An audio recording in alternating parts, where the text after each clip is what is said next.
Muy buenos días, familias. Otra vez estamos reunidos virtualmente para celebrar nuestro culto. Hoy es día de adoración y nos alegra que nos estén acompañando, que estén reunidos como familias en sus casas. Es un día especial, es un día en que Dios va a hacer grandes cosas en los hogares, en las familias. Y hoy tu casa se convierte en el templo del Señor. Hoy tu hogar se convierte en el lugar de celebración. Así que pensando en esto, quisiera que hiciéramos una oración juntos.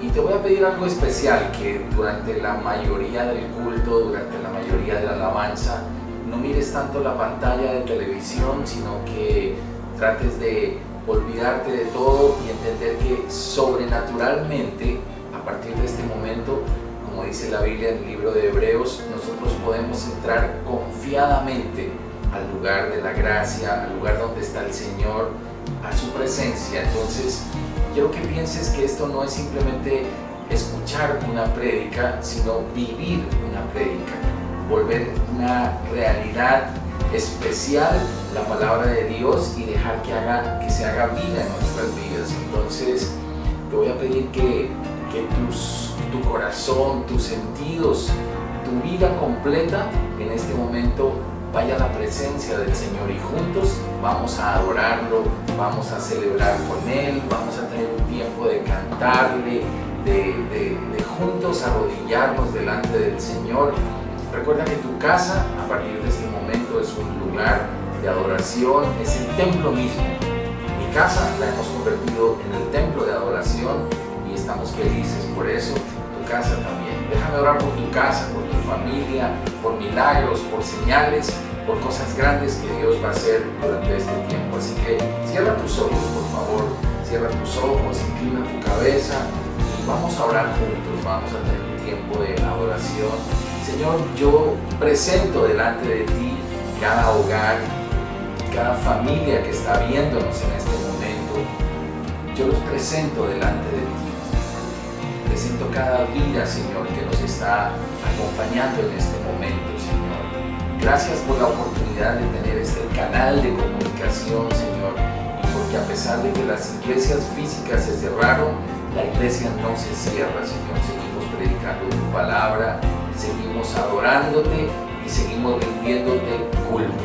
Por eso lo llamamos culto, porque es un tiempo para rendirle culto de adoración a Dios, para tener reverencia con Dios, para arrodillarnos, para buscarlo.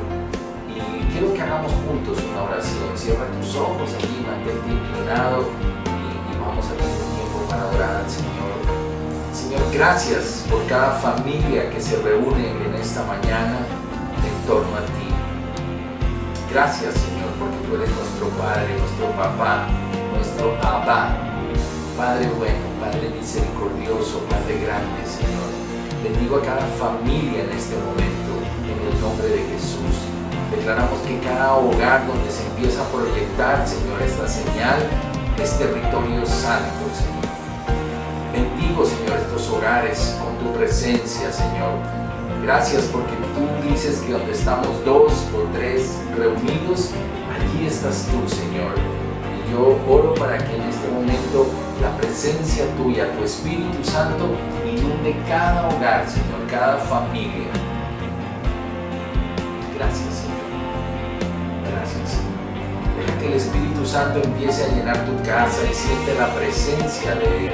Siente que esto es una verdad, esta es la realidad espiritual que nos compete a los cristianos. Siente la presencia del Espíritu Santo en tu casa. Ahora, si estás con tu familia, toma de la mano a algún miembro de tu familia y bendícelo.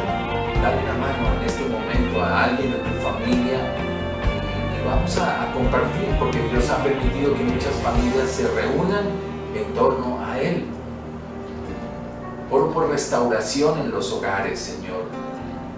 Oro por tiempos especiales, Señor, en los hogares, por una convivencia sobrenatural, Señor, en medio de este tiempo en que tú has permitido que las familias se encierren, Señor. Oro para que esta cuarentena, Señor, sea usada sobrenaturalmente por ti, Señor, para que cada familia pueda encontrarse más cerca contigo.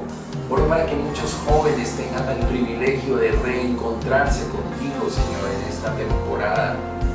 Oro porque las familias, Señor, entiendan el señorío y la majestad tuya, Señor. Oro por tiempos sobrenaturales, Señor. Oro por tiempos especiales en cada hogar, en cada familia, Señor. Bendigo cada casa que está viendo en este momento esta señal. Y en el nombre de Jesús, como lo dije antes, declaramos territorio santo. Y Padre, en el nombre de Jesús, creemos que tú en este momento, con tu presencia, alejas toda cosa oscura de los hogares, toda cosa fea, todo espíritu contrario a tu verdad y a ti, Señor, todo espíritu anticristiano. Ahora, Señor, para que entre esta señal en poder y autoridad, creemos que son limpiados los hogares que están viendo esta señal. Gracias, Señor, por este tiempo. Gracias porque podemos transmitir tu palabra. Y ahora te pido que prepares tu corazón para que juntos adoremos, para que juntos podamos levantar esta alabanza hermosa. Yo te pido, Espíritu Santo, que tú inundes los corazones de las personas que hoy escogiste para que levanten la adoración y para que ellos sean llenos de tu Espíritu, Señor, y puedan llevarnos en canción, en adoración y en música, en alabanza pura, Señor, al tercer cielo, y allí podamos rendirte la adoración. Gracias, Señor, en el nombre de Jesús.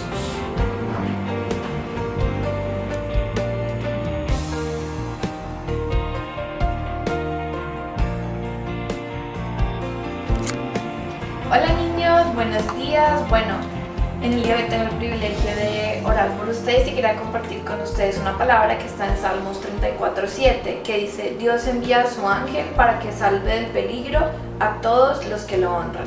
Entonces siempre recuerden que el ángel de Jehová, o sea Jesús, el Señor, está con nosotros en estos momentos difíciles y siempre nos está guardando y protegiendo. Vamos a orar. Gracias, Señor, por este día, gracias por cada uno de los hermosos niños de la iglesia. Gracias por sus vidas y gracias porque tú los guardas y los proteges. Yo te pido, Señor, que tú puedas abrir sus mentes y sus corazones para que siempre estén enfocados en ti y que puedas cumplir el hermoso propósito por el cual creaste a cada uno de ellos. Los bendigo y te pido también que la enseñanza de hoy pueda ser de bendición para sus vidas. En el nombre de Jesús, amén.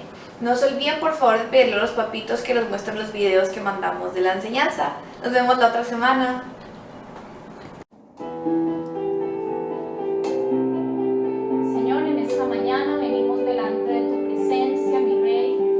Tu santo nombre, Señor, porque tú eres el único digno, Señor, siempre, en todo tiempo, Señor, de recibir alabanza, de recibir adoración, de recibir la honra y el poder, a ti el alfa y la omega, el principio y el fin, Señor. En esta mañana rendimos adoración, Señor, nos derretimos delante de tu presencia, Señor, nuestro corazón se rinde delante de ti, Señor. Te decimos que te amamos, Señor, te exaltamos, Señor, te damos gracias, Señor, por el precio tan alto pagado por nuestro rescate, Señor. Gracias, Rey, porque en esta mañana podemos entrar por tus puertas con acción de gracias, por tus atrios con alabanza, Señor, y sabemos que tú, Señor, habitas en medio de la alabanza de tu pueblo, Señor, tú habitas en medio de la alabanza de tu pueblo, Señor. Gracias, Señor, porque tú eres nuestro refugio, Señor. Gracias, Señor, porque en ti está nuestro deleite, Señor. Gracias, Señor, porque nuestro gozo es conocerte, Señor. Gracias, Señor, porque nuestro gozo, Señor, es estar en tu presencia, Señor. Gracias, Rey. Gracias, Señor, porque tu palabra dice en Ezequiel 34:30: y sabrán que yo, Jehová, su Dios, estoy con ellos, y ellos son mi pueblo, la casa de Israel, dice Jehová el Señor. Gracias, Señor, porque tú estás con nosotros, Señor, en medio de esta tribulación, Señor. Tú estás con nosotros, Señor, y nosotros podemos levantar adoración, Señor, dependiendo absolutamente de ti, Señor, el creador de los cielos y la tierra. Y a ti es a quien exaltamos en esta mañana, Señor. Entregamos todo este tiempo, Señor, todo este servicio en tus manos, para la gloria de tu nombre, en el nombre precioso de Jesús. Amén. Y amén.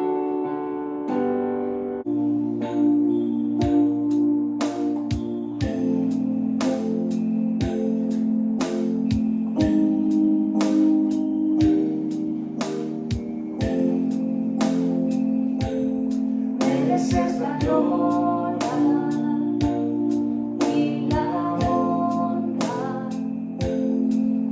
Levantamos nuestras manos, exaltándote, Señor. Mereces la gloria y la honra.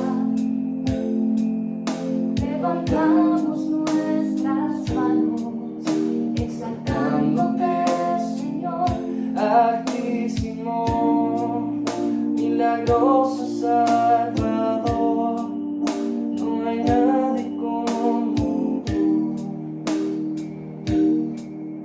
no hay nadie como tú, Altísimo, milagroso Salvador, no hay nadie como tú,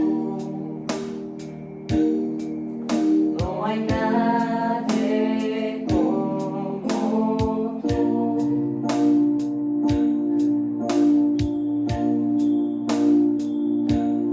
Mereces la gloria y la honra. Levantamos nuestras manos, exaltándote, Señor. Mereces la gloria y la honra. Levantamos nuestras manos, exaltándote, Señor.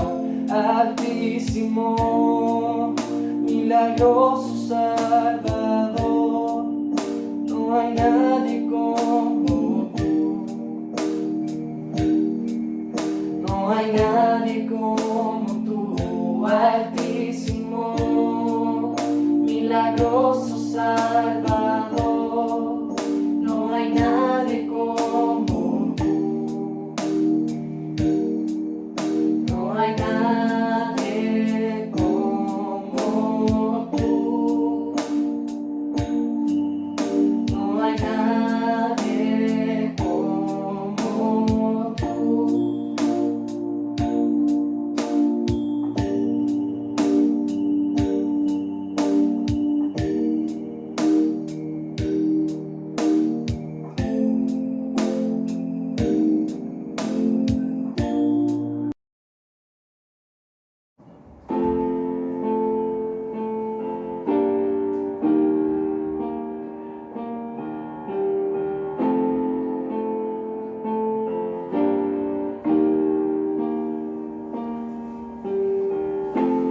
No puedo volver al pasado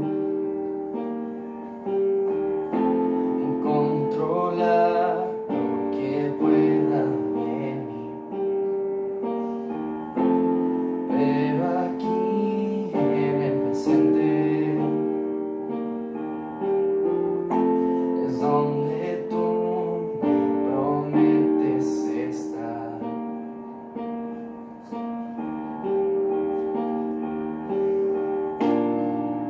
No puedo más si tú no estás. Ven y encuéntrame otra vez. Pues todo en mí te anhela a ti. Ven y encuéntrame otra vez.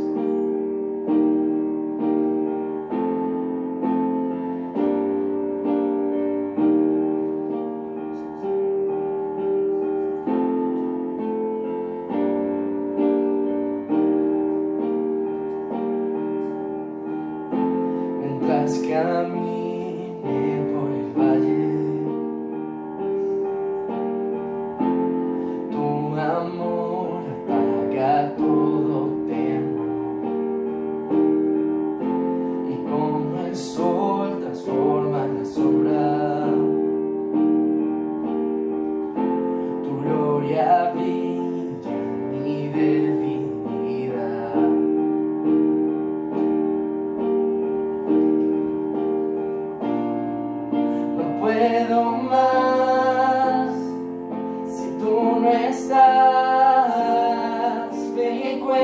encuéntrame otra vez, pues todo en mí te anhela a ti. Ven y encuéntrame otra vez. No puedo más si tú no estás. Ven y encuéntrame otra vez, pues todo en mí te anhela a ti. Ven y encuéntrame otra vez.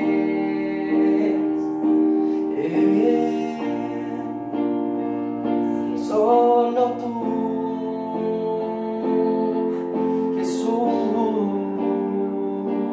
solo a ti te adoraré, oh Dios. Solo a tu nombre cantaré, Jesús.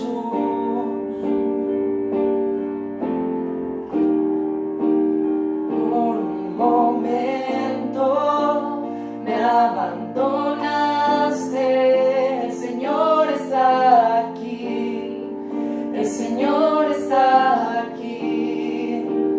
Ven, Santo Espíritu, aviva estos huesos, el Señor está aquí, el Señor está aquí.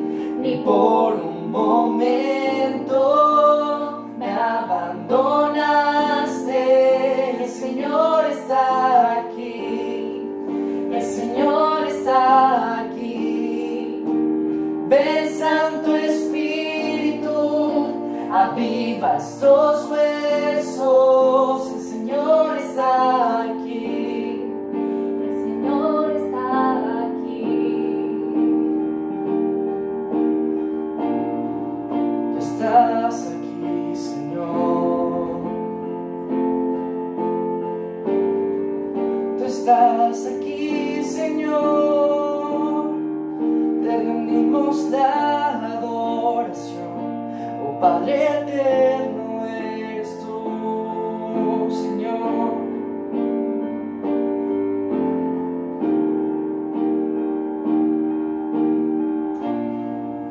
No puedo más si tú no estás. Ven y encuéntrame otra vez,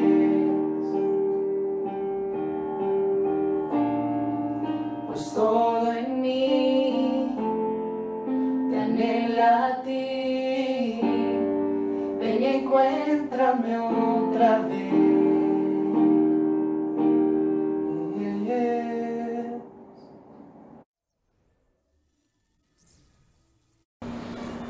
Bueno, ahora tenemos el tiempo privilegiado de recibir la palabra y anticipadamente te enviamos una hojita con la prédica que está en el libro de Primera de Reyes, en el capítulo 19, y vamos a trabajar desde los versículos 1 al 15.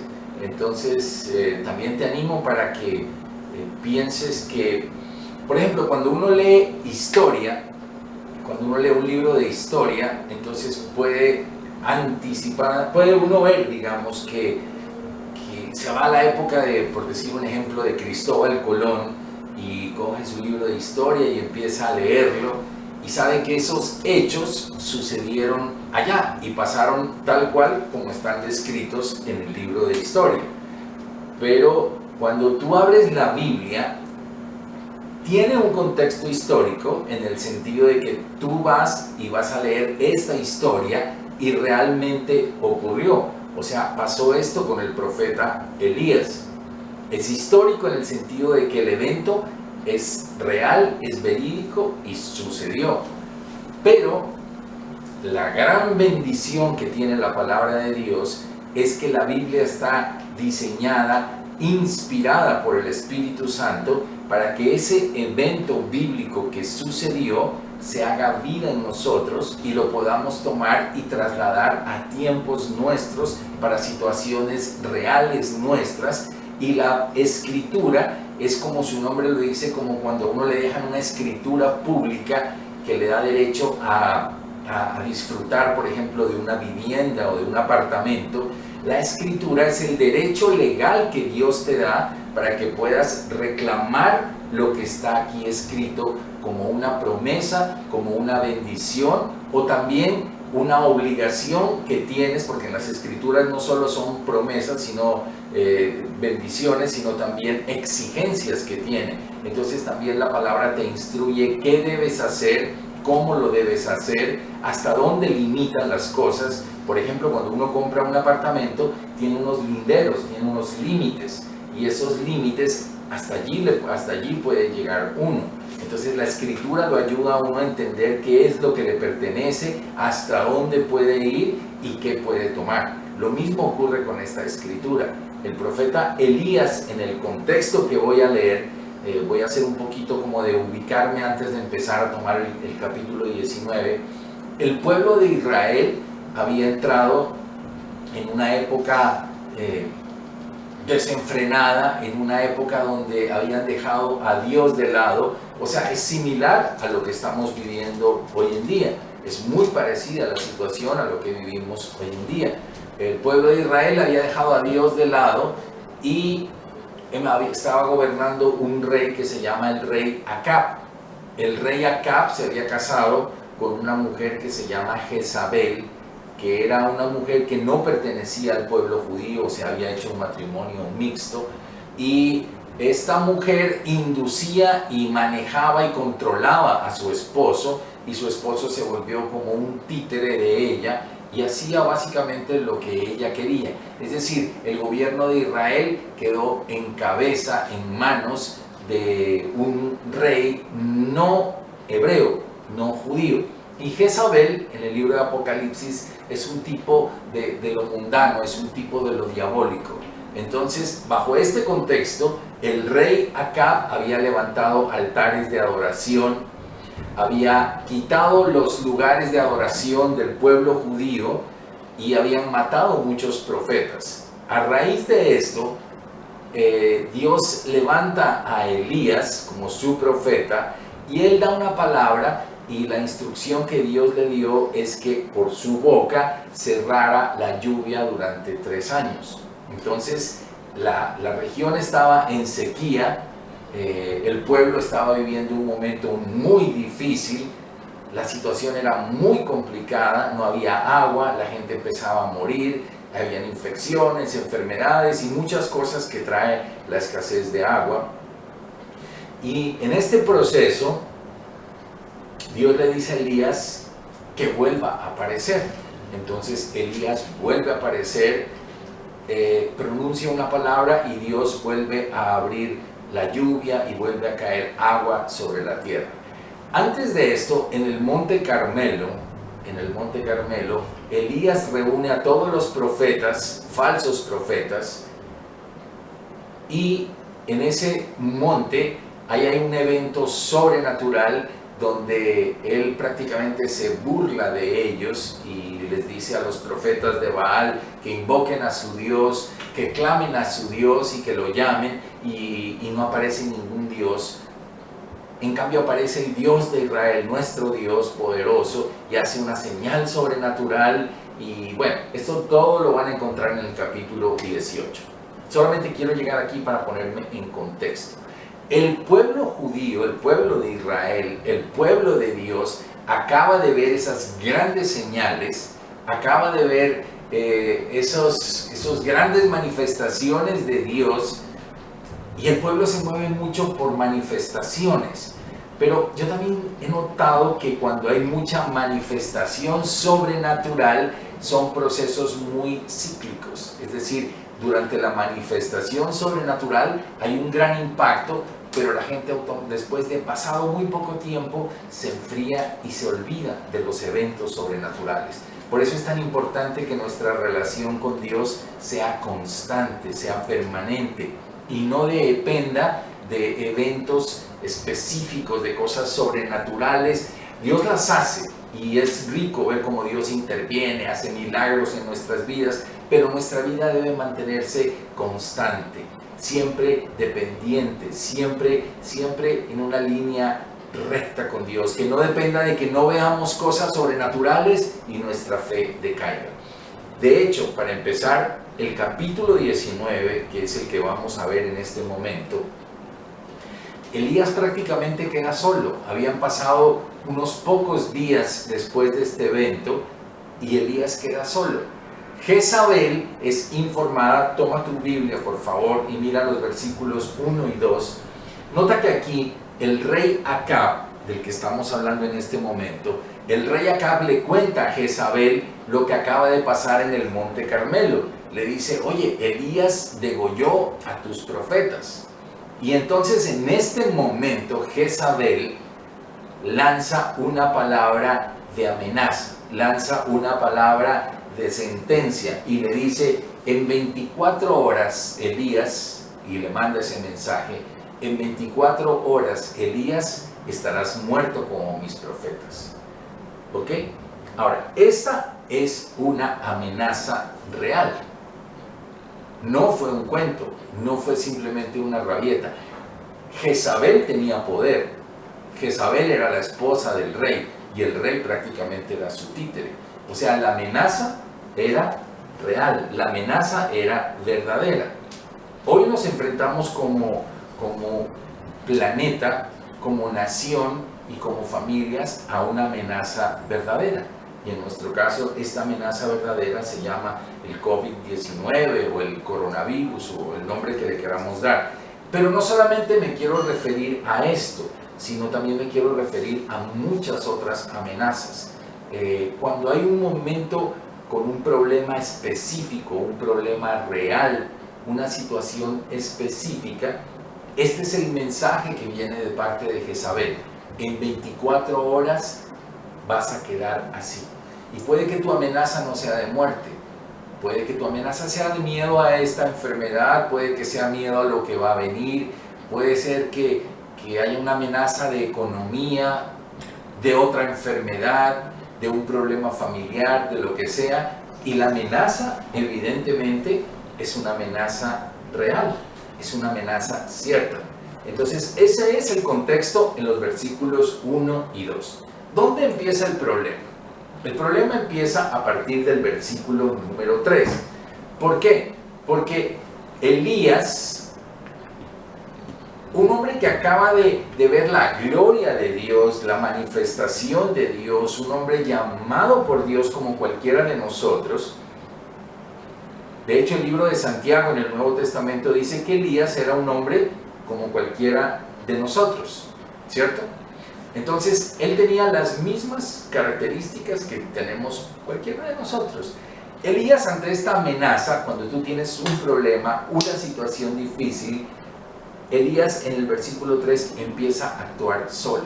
En este momento se desconecta de Dios. Él se olvida de Dios. Y empieza a resolver y a manejar el problema desde su propia perspectiva.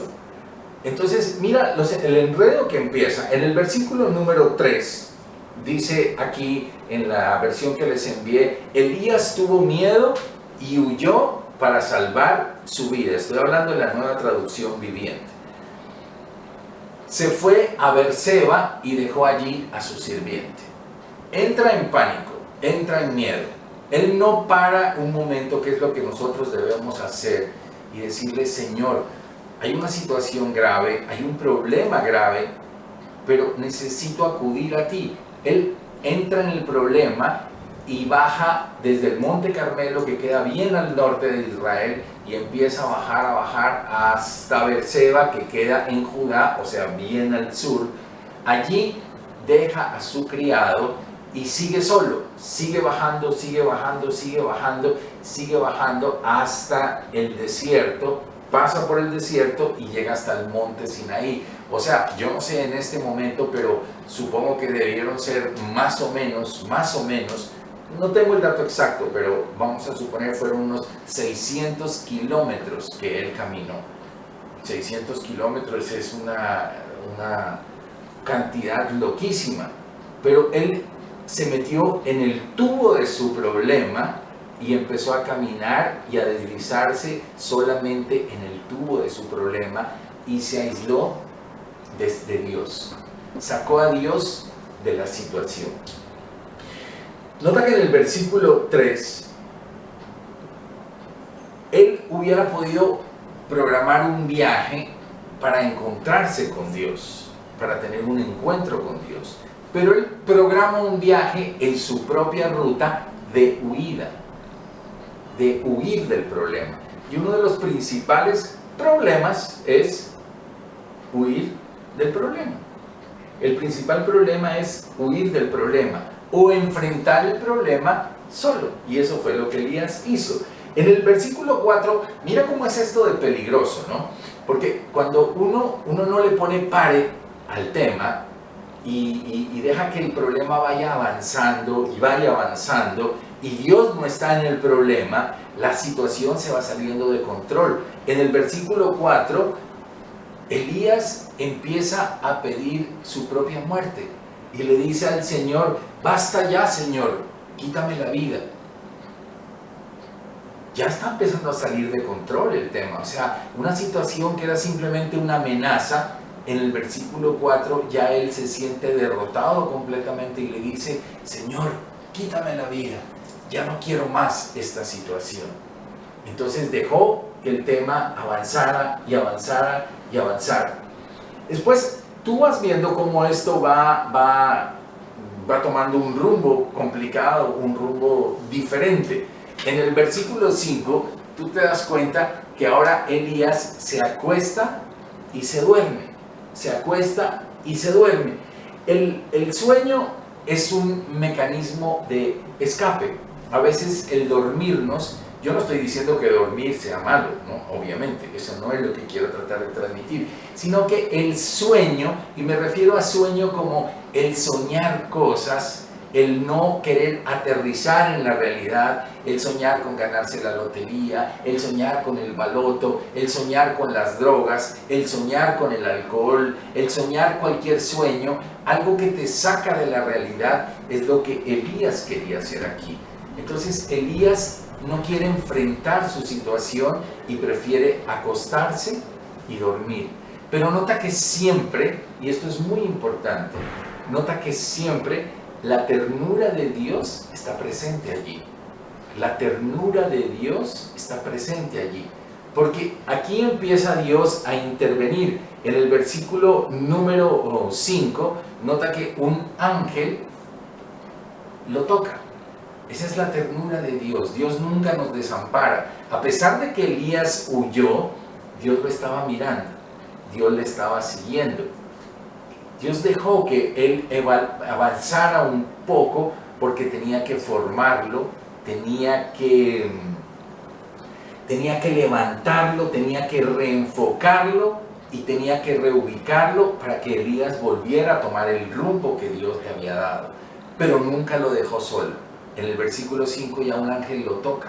Un ángel le dice: Elías, y sobrenaturalmente le prepara un pan recién hechecito, pone unas piedras calientes, el ángel le hace un pan y le pone un poco de agua. Ahí está la ternura de Dios con nosotros. Y mira que Elías no reacciona a lo sobrenatural. Dios está tocando la vida de nosotros y a veces no somos capaces de ver la intervención de Dios en nuestras vidas. Dios está enviando ángeles, está haciendo cosas sobrenaturales, moviendo a nuestro alrededor situaciones, pero nosotros no somos capaces de ver esa ternura de Dios. Y Elías simplemente se come el pan, en vez de sorprenderse y decir: wow, un ángel del Señor acaba, y reaccionar en ese momento y voltear los ojos a Dios.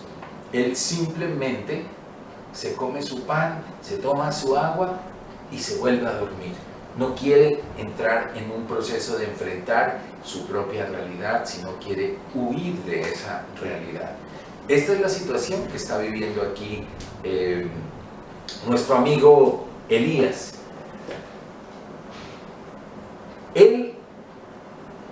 El ángel lo toca y le dice: ánimo, ánimo, Elías, come un poco, bebe un poco, vas a seguir el camino.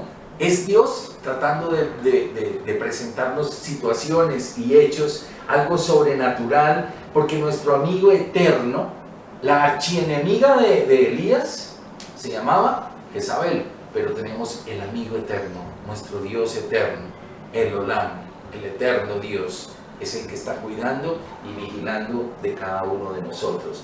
Todo el tiempo ahí en el versículo 6, en el versículo 7, 2 veces el ángel se le aparece, lo anima y empieza todo un proceso hasta que, digamos, a partir del versículo 8, 9, 10, allí empieza ya una intervención directa de Dios con Elías. Y esto es lo que quiero que veas. En el versículo número 8, búscalo ahí en tu Biblia, dice: entonces se levantó, comió y bebió. Y la comida le dio fuerzas suficientes para viajar durante 40 días y 40 noches para ir hasta el monte Sinaí. ¿Ok? Ahora, ¿a qué te suena 40 días y 40 noches? Adivinemos, pensemos. ¿Ah? Cuarentena. Entonces, aunque no estamos ahorita literalmente en 40 días y 40 noches, es una cuarentena. Es una cuarentena. Y Dios usó esa cuarentena para formarlo a Elías. Y yo creo que Dios puede hacer de esta cuarentena algo sobrenatural con nuestras familias, con nuestras vidas. Dios quiere que este tiempo en que estamos guardados, en que estamos encerrados, al contrario de estar llenos de miedo y llenos de preocupación, sea un tiempo especial para que en esta cuarentena Dios saque lo mejor de nosotros. Y esa es la oración que tenemos por ti, por tu familia, por tu vida, para que en esta cuarentena, algo que supuestamente se salió de control, Dios tiene el control. Dios tiene el control de esto. Y Dios dice: en esta cuarentena quiero que la aproveches para que seas formado de parte de Dios. Mira lo lindo. Moisés también estuvo, Dios lo llevó, Elías no sabía para dónde iba. Elías iba bajando y bajando y bajando como a esconderse, lejos, muy lejos, y cogió hacia el sur, diciendo: me voy a perder, voy a esconderme de Jezabel. Pero Dios sabía a dónde lo estaba llevando. Él sabía dónde lo estaba atrayendo. Y lo estaba llevando al mismo sitio, al mismo monte Horeb, donde se le reveló a Moisés. El mismo lugar donde le entregó la ley, los mandamientos. Ese mismo lugar, allí lo llevó el Señor. Entonces, a pesar de que tú estés ahora de repente metido en un problema grave, encerrado en esa situación y parece que no hay nada, Dios está allí. Dios está trabajando con nosotros.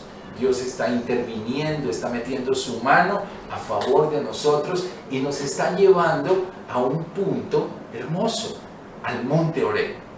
Hoy no es físicamente ni geográficamente ese lugar, pero hoy podemos subir al monte de Sión, al monte de Él, al monte espiritual, donde podemos tener un contacto íntimo con Dios.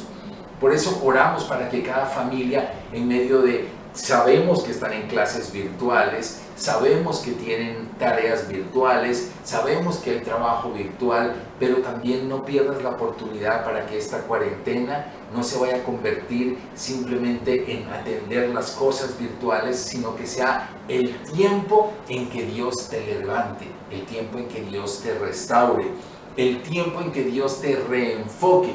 Y esa es nuestra oración, para que todos nosotros incluidos, seamos reenfocados por Dios, seamos redireccionados por Dios, que Dios nos diga: bueno, ¿y ahora para dónde vamos? ¿Qué es lo que viene para nosotros? Que no salgamos de esta cuarentena, bueno, vamos a entrar en depresión, en crisis económica, en un problema económico gravísimo.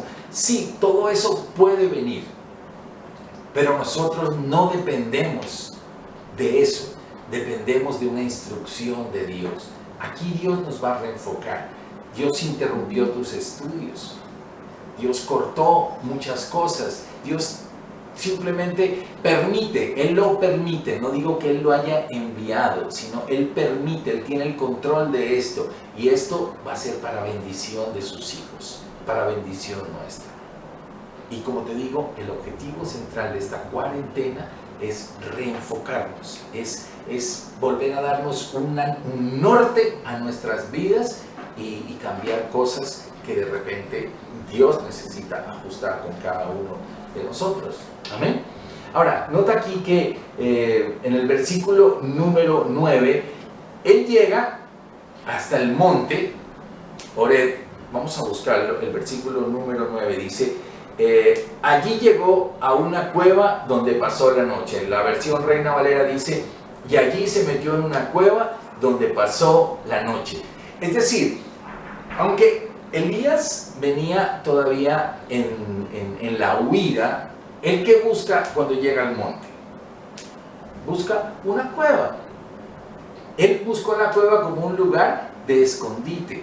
Parece, según los estudiosos, que esa fue la cueva donde Dios lo metió a Moisés.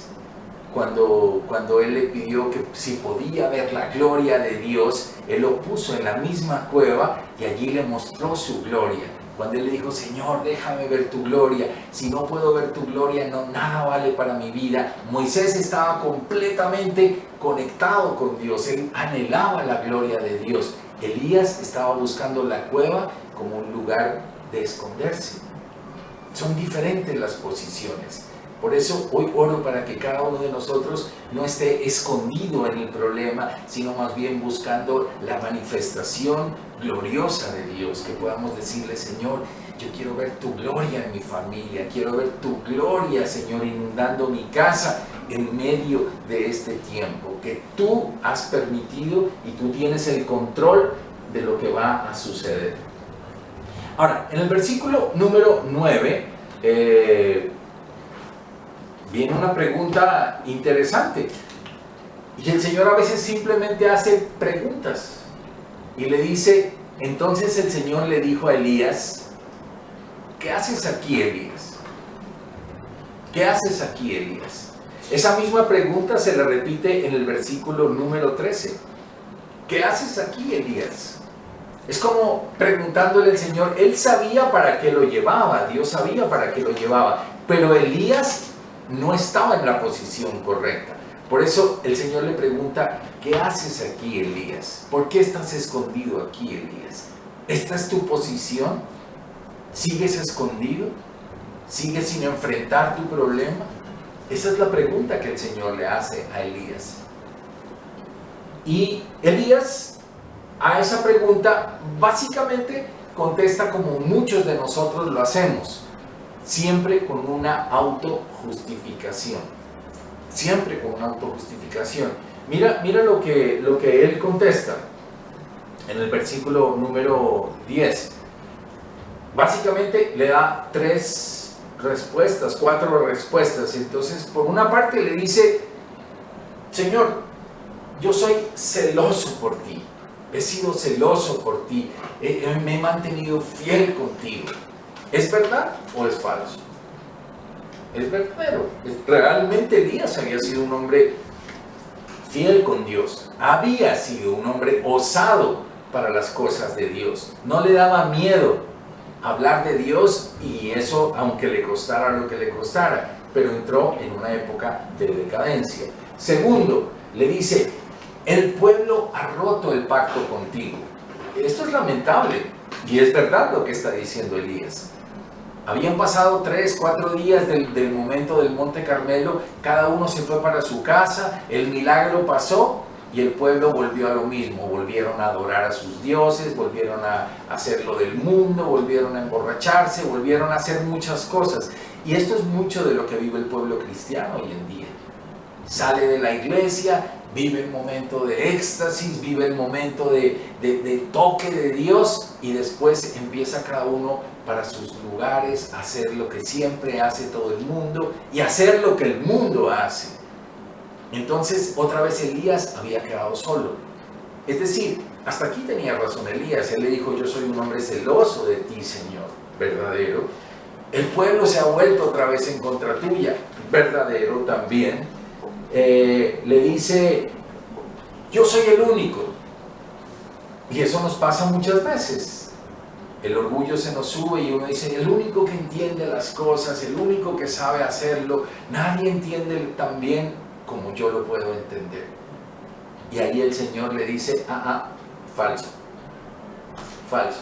Si tú vas unos versículos más abajo, en el versículo 18, te vas a encontrar que el Señor le dice, no, estás equivocado. Siempre tengo un remanente de gente. Siempre tengo un remanente de gente. Y allí el Señor le dice, 7,000 hombres no han doblado sus rodillas a Baal. Entonces Dios siempre tiene un remanente fiel. Y tú, espero, seas parte de ese remanente fiel. El remanente, el que Dios busca, el que Dios sella especialmente y dice, este es mi equipo, este es mi pueblo, con ellos me agrada en trabajar, en hacer la obra con ellos quiero extender. No era solo Elías, había 7,000 hombres, pero Elías estaba autojustificándose, y después le dice, Señor, y después de esto me buscan para matarme. Más o menos el mensaje que le da Elías es, o sea, todo lo que he hecho, entonces no ha valido para nada. Por eso estoy desmoronado, por eso estoy destruido. Te he servido con celo, te he seguido, he estado en la iglesia, he hecho esto, he hecho lo otro, y mira mi situación, Señor. Aquí estoy destrozado y encima de todo me buscan para matarme. Tú encima de todo puedes ser diferente, encima de todo voy a perder mi apartamento, encima de todo estoy enfermo, encima de todo, cualquier encima de todo puede ser tu encima de todo tal cosa. Como si el Señor nos debiera a nosotros algo. Este era el espíritu que tenía Elías en este momento, un espíritu de derrota. Y Dios está trabajando con Elías, y Dios está trabajando con cada uno de nosotros. Entonces, en el versículo número 11, el Señor, ese es como el punto donde ya empieza a intervenir y dice, bueno, ok, ahora voy a ponerte ya en contexto. Y le dice, sal y ponte en pie delante de mí. Sal y ponte en pie delante de mí. Es mejor dicho, ya el Señor le empieza a decir, ¿sabes qué, Elías? Ya, deja de esconderte y sal de la cueva. Sal de la cueva. Es el momento que enfrentemos nuestra situación, porque ahora me vas a ver a mí. Ya no vas a enfrentar el problema solo, sino que ahora vas a reconocerme a mí. Por eso lo hace salir de la cueva para que vea la gloria de Dios. Y bueno, aquí empiezan a pasar una serie de eventos que lo relata la Escritura en el versículo 12, tal vez 13, 11, 12, sí, 11 y 12. Dice que primero vino un gran viento fuerte, y el viento fuerte también es una manifestación de Dios, pero allí no estaba Dios. Dios lo ha usado, pero en este caso allí no estaba Dios. Después dice que vino un terremoto, y el terremoto también es una manifestación de Dios. Muchas veces cuando hay presencia de Dios dice que hay temblor, que los quiciales tiemblan, que la tierra tiembla por la gloria del Señor. Pero en este caso allí tampoco estaba el Señor. Después dice que vino un incendio, y el fuego también es un símbolo de presencia de Dios. Pero en este caso tampoco estaba el Señor. Y después dice que hubo un suave susurro. En la otra versión me parece que dice que es un silbo apacible. Un silbo apacible. Entonces uno preguntaría un poco, ¿qué será lo que el Señor nos quiso decir con esto? Y tal vez una interpretación posible de estos eventos, de estos 4 eventos, viento, terremoto, incendio y un silbido, un silbo apacible, es que a veces Dios se manifiesta de manera sobrenatural, notoria, pero a veces Dios se manifiesta con nosotros en lo sencillo, en lo sobrenaturalmente sencillo, en donde no hay mucho ruido. donde no hay manifestaciones tan fuertes. Y en este caso le quería enseñar a Elías que él también es Dios del trabajo sencillo, del trabajo discreto, del paso a paso. A veces Él puede manifestarse gloriosamente, Él es omnipotente, Él es el que puede decidir cómo hace lo que Él quiere hacer, y a veces se manifiesta en nuestras vidas de manera estruendosa, sobrenatural. A veces podemos ver cosas muy gloriosas, pero a veces Dios está corrigiendo las cosas de manera sencilla, está trabajando con nosotros. Este fue un hombre que pudo entrar en una depresión y perder todo, como mucha gente puede perder por una depresión, porque por una amenaza puede perder todo, pero aquí Dios lo está restaurando.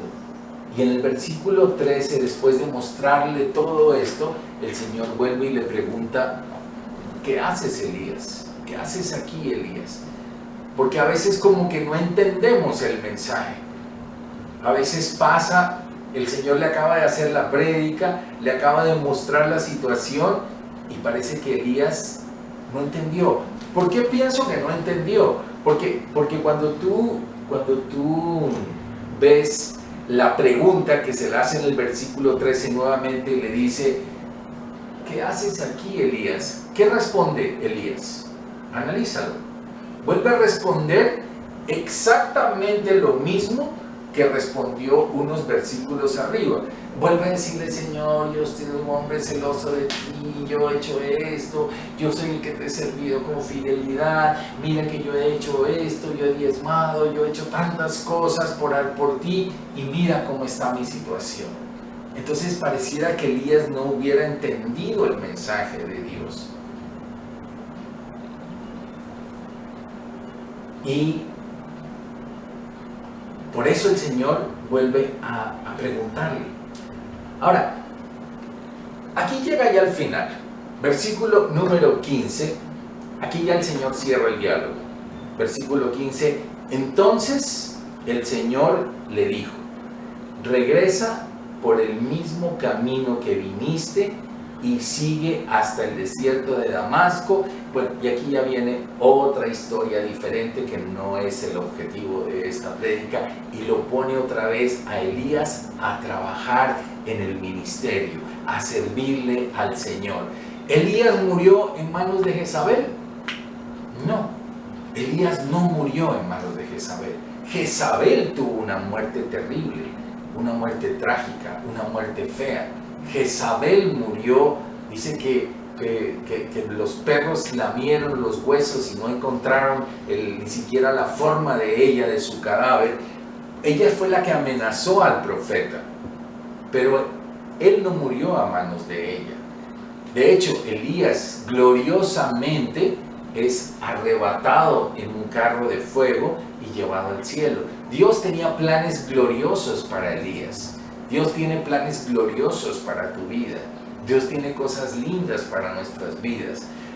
Yo no me puedo sujetar a un dictamen que viene del mundo sobre mi vida, sobre el mundo, sobre la situación o sobre lo que está pasando. Yo simplemente tengo que ir, no a esconderme en una roca, tengo que ir al monte a buscar al Señor y a sentir esa intimidad rica de la comunión con Dios y decirle: Señor, el momento está difícil.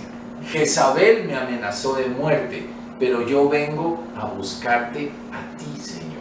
Yo vengo a buscarte a ti, que tú eres mi papá. ¿Qué dices tú de mi vida? El mundo dice: no vas a poder hacer esto, no vas a poder regresar, no vas a poder volver a comprar, no vas a tener, no, lo que sea. Pero el error que cometió nuestro protagonista de esta obra es que él tomó decisiones solo, y todas las decisiones que tomó fueron negativas. Dios en su misericordia lo alcanzó, lo corrigió, lo restauró, lo reenfocó, lo levantó en el poder del Espíritu Santo y lo puso de nuevo en el camino. Amén. Entonces hoy quiero esta mañana orar por ti, orar por tu familia, orar por tu situación, y nuevamente te pido que cierres tus ojos. Ahora le vamos a pedir al Espíritu Santo que ministre en este momento, que nos enseñe cómo aplicar esta palabra poderosa a nuestras vidas. Como te dije al principio, lo que está escrito aquí, yo lo puedo extraer, llevar a mi vida y decir, Señor, aquí hay una enseñanza para mí. Este es el regalo que tú me haces a mí esta mañana. Así que cierra tus ojos y vamos a pedirle al Espíritu Santo que ministre en esta mañana nuestras vidas. Tal vez hay algo que te atormenta, una situación que es real, que es evidente y que la estás viviendo. Pero tienes dos caminos. El camino uno es empezar a correr solo y hacer cosas y cosas y cosas. Y el camino dos es buscar al Señor, es ir a confiarle ese problema a Dios. Como te lo dije, Jezabel lanzó la amenaza de muerte. En 24 horas estás muerto. Pero el Señor dijo, no. Esa no es la palabra que tengo sobre mi hijo Elías. Esa no es la palabra que tengo. Así que tú puedes decir, yo necesito la palabra de mi papá. Preséntale esa situación, esa carga, preséntale ese problema ahora al Señor. Preséntaselo de corazón. Aquí hay tiempo de milagros. Aquí hay tiempo de corregir tu vida. Decisiones en la vida pueden marcar tu vida, el destino a largo plazo. Buenas decisiones en el Espíritu, buenas decisiones con Dios, marcarán tu vida, cambiarán el rumbo de tu vida. Malas decisiones, decisiones tomadas en locura, decisiones tomadas influenciadas por el temor, marcarán tu vida para siempre negativamente. Y en el tiempo te arrepentirás de eso. Por eso hoy es un buen día. Hoy es un buen día para revisar. Hoy es un buen día para corregir. Hoy es un buen día para poder decirle, Señor, yo quiero ir a esta cueva, pero no a esconderme. Yo quiero ir a este monte, pero no a esconderme. Yo quiero ir ahora a ti, a tu presencia. Y con tus ojos cerrados, sube a la presencia de Dios ahora. Sube a la presencia de Dios ahora. Toma un tiempo, sube a la presencia del Señor. Sube a la presencia del Señor. Descansa un rato allí en la presencia del Señor. Deja que el Señor te pregunte con tu nombre, ¿qué haces aquí? ¿Qué haces aquí?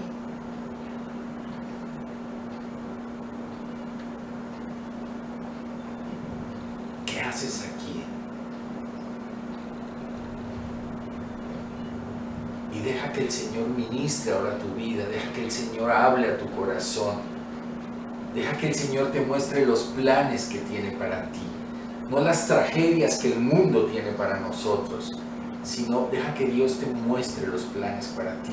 Ahora, esta es la fe, esta es la fe, la confianza, la segura confianza que uno le puede decir, Señor, gracias, porque no estaré en vergüenza, Señor. Gracias porque tu palabra no caerá en vacío. Gracias, Señor, porque me puedo acercar a ti. Gracias porque tú eres mi protector. Gracias porque en este lugar siento tu presencia, Señor. Gracias, Señor, porque puedo sentir tu mano protectora, Señor. Intercambia tus miedos, intercambia tus luchas. Preséntaselas al Señor y dile, yo te entrego mis luchas, dame tu palabra. Yo te entrego mis crisis, dame tu palabra, Señor. Hagamos un intercambio aquí, Señor. Yo tengo tu sello, Señor. Yo tengo tu genética, Señor. Yo tengo el sello tuyo, el sello del Espíritu Santo. Tengo una nueva factoría, Señor. Fui hecho en el cielo. Fui diseñado por ti, Señor. Gracias, Señor.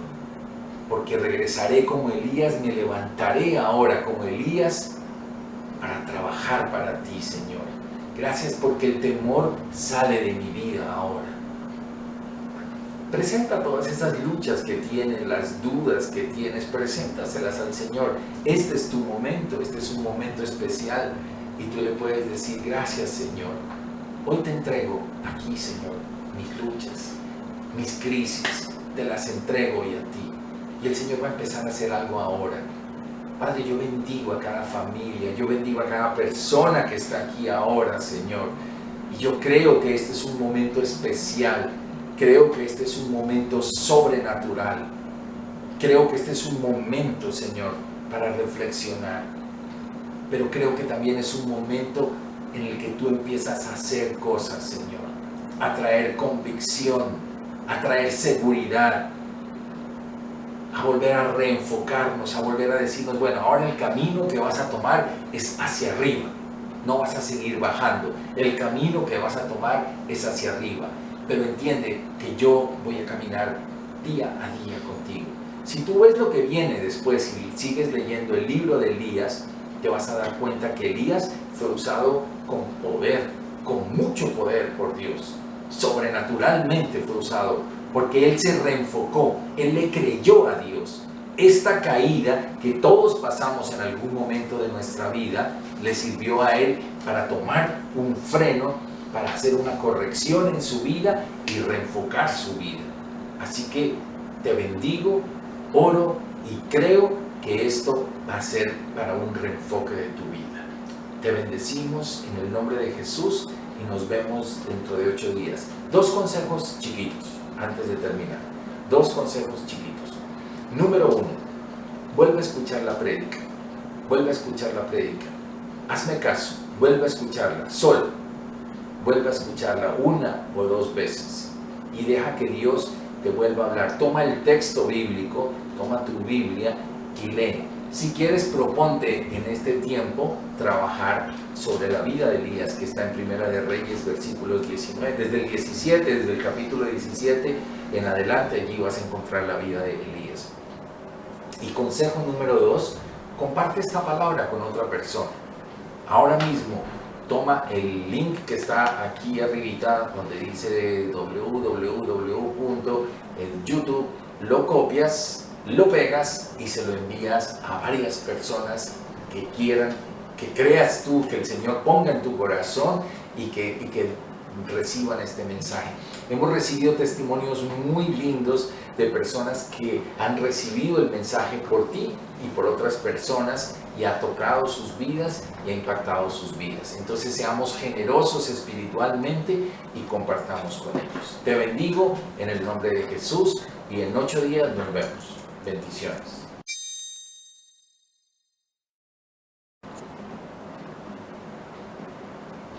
Bueno, quiero invitarte también a honrar al Señor con tus ofrendas generosas. Y te quiero mostrar el mismo profeta Elías, 2 capítulos antes. Si tú vas al libro de Elías, al Primera de Reyes, en el capítulo 17, en el versículo número 12, seguimos hablando del mismo profeta, ya tienes todo el contexto de lo que estaba pasando. En este versículo es antes de que Elías, por la palabra de Dios, abriera la lluvia nuevamente. O sea, el pueblo estaba pasando mucha hambre, mucha necesidad. Y en el versículo número 12, Elías se encuentra con una viuda y ella le habla a Elías y le dice así. Y ella respondió: vive Jehová tu Dios, que no tengo pan cocido, solamente un puñado de harina tengo en la tinaja y un poco de aceite en la vasija. Y ahora recogía 2 leños para entrar y prepararlo para mí y para mi hijo, para que lo comamos y nos dejemos morir. Entonces te estoy mostrando, el profeta llega a la casa de una viuda que está pasando hambre, está ya en la última situación y dice que solamente tiene un puñado de harina, un poquito de agua, un poquito de aceite y van a comer eso y prácticamente dice ahí se nos va a acabar la comida y nos tiraremos pues para que nos llegue la muerte. Esta es la situación que está viviendo esta persona. En el versículo número 13, Elías le dice a ella, no tengas temor, no tengas temor, no tengas temor. Ve, haz como has dicho, pero hazme a mí primero de ello una pequeña torta cocida debajo de la ceniza y tráemela, después harás para ti y para tu hijo. Uno diría, este profeta es muy egoísta, hay una viuda, solo tiene un poquito y le dice, ve con lo que has dicho, hazlo, haz esa tortica, pero me la traes a mí. Aquí no está hablando prácticamente Elías, estaba llevándola a la viuda a que también honre al Señor, ponga la confianza en el Señor. Nosotros no dependemos económicamente de nuestras fuerzas, no dependemos económicamente de nuestra inteligencia, de nuestra habilidad. Cuando tú dependes económicamente y tu sustento depende exclusivamente de Dios, tu vida está garantizada. A esto la quería llevar Elías, a que entendiera que su sustento vendría de parte de Dios. En el versículo 14 dice, porque Jehová, Dios de Israel, no es Elías el que está diciendo esto, sino que él le dice en el versículo 14, porque Jehová, Dios de Israel, ha dicho así, la harina de la tinaja no escaseará. Esa era una palabra y un compromiso de Dios. Ni el aceite de la vasija disminuirá hasta el día en que Jehová haga llover sobre la faz de la tierra. Faltaba tiempo, pero hasta que el día de la lluvia volviera a llegar, el Señor le dijo, yo me comprometo que hasta que ese día llegue, no te faltará ni aceite ni harina. Nunca te faltará nada en tu cocina. Entonces la viuda le entendió la palabra y le creyó al profeta. Y dice, entonces ella fue e hizo como dijo Elías. Y comió él y su casa muchos días. Es la fe también en lo financiero.